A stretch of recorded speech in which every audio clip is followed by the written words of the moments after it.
xiriirka u dhaxeeya Puntland iyo Fiila Soomaaliya ayaa sii xumaanayay wixii ka dambeeyay markii labada dhinacba ay kala qaateen go'aano siyaasadeed oo iska soo horjeeda qolo kastana tan kale ku eedeysay inay ka gudubtay xeyndaabka dowladnimada dalka gaar ahaan marka laga hadlayo dhinaca Puntland waxay sheegteen madaxweyne Xasan Sheekh imaanshihiisa kursiga ee marka labaad dhabbal la mid ah midii ay horey jamhuuriyadda Soomaaliya ugu burburtay kaasoo dhib mooye aan dheef cidna ka sheegan karin ilaa maantadan la joogo inkastoo ay isku dayeen dhinacyo kala duwan in xal loo raadiyo khilaafka labada dhinac laguna xaliyo gudaha nidaamka dowladnimada haddana laguma guulaysan waxayna tani keentay in madaxtooyada Soomaaliya si cad loogu eedeeyay inay khilaafka siyaasadeed u adeegsatay dhinaca nidaamka dawliga iyo kaalmada caalamiga gargaarka aadanaha iyo lacagaha magaca Soomaaliya lagu helo oo siyaasad loo adeegsaday July 2022 ilaa iyo bilowgii sanadkan dowladda federaalka ayaa si weyn uga gaday hay'adaha caalamiga iyo dalalka taageerada maaliyadeed siiya Soomaaliya in Puntland la siinin kabka miisaaniyadda sidaas oo kale la joojiyo fulinta mashaariicda horumarinta maadaama deegaanadaasi ay ku jireen marxalad doorasho Fiila Soomaaliya ayaa doodeedana ku iibgeysay in lacagahaas uu siciidan u adeegsan karo loolanka doorashada iyo la dagaalanka mucaaradkiisa laakiin Puntland doorashadii waa ka soo baxday natiijadii laguma murmin dani waa soo laabtay taasoo wajigabax ku ahayd dhinaca madaxweyne Xasan Sheekh filashadana kuma jirin cutubkan waxay natiijadii doorashadii 8 Janaayo meesha ka saartay doodii dowladda federaalka ahayd in dhaqaalaha deeqda ee labada heer isugu jira siyaasad loo adeegsanayo haddana xanimaadaha dhaqaalaha Puntland ay lahayd ee ay saartay dowladda federaalku marna hoos looma dhigin lama fasixin tan oo culays siyaasadeed ku noqonaysay dhinaca madaxtooyada Soomaaliya kasoo ishaynta xagga siyaasadda ee labada daraf waxa xaqiiqa in dowladda federaalku mashaariicda horumarinta aadanaha kabka miisaaniyadda ee ay dunidu siiso Soomaaliya ay u adeegsatay aagga siyaasadda si ay ugu khasabto Puntland ay qayb ka noqoto oo sacabtumida aragtida madaxtooyada federaalka laakiin taa Puntland waa iska diiday toddobaadyo ka hor Kenya waxa wada xaajood ku yeeshay wakiilada caalamiga iyo Puntland inkasta oo dooda garow ahayd in mashaariicda toos loo siiyo waxna loogu qaybiyo Soomaalida 3 qaybood oo ay gaar u helaan deeqahooda haddana taasi waxay wajigabax ku ahayd dowladda federaaliga ee Soomaaliya oo la duray sida ay dhexdhexaad uga noqon karto gudaha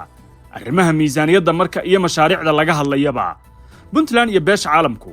waxay isku agbarteen in la helo jid labada dhinacba ku midaysan yihiin inkastoo caqabadaha qaarkood laga gudbay haddana dowladda federaalka ayaa sii waday dagaalkeeda ku wajahan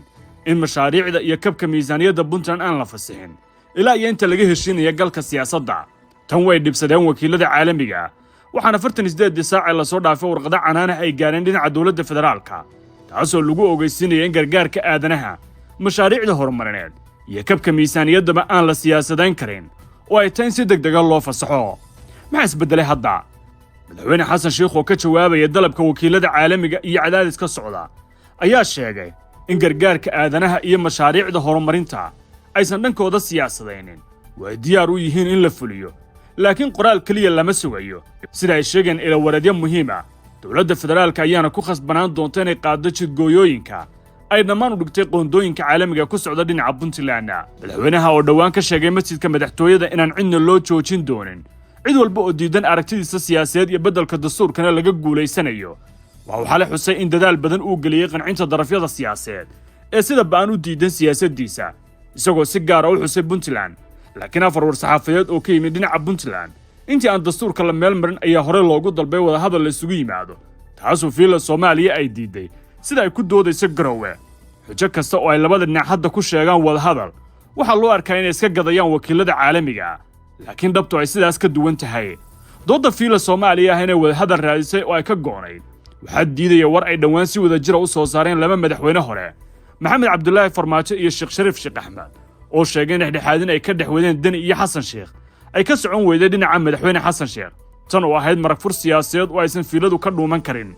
wakiilada caalamiga oo yana dadaalkan oo kala sameeyay waxay wareedyadu sheegayaan in isu keeni waayeen labada dhinac ugu dambeynna ay kalifteen madaxtooyada Soomaaliya ay ka dacwooto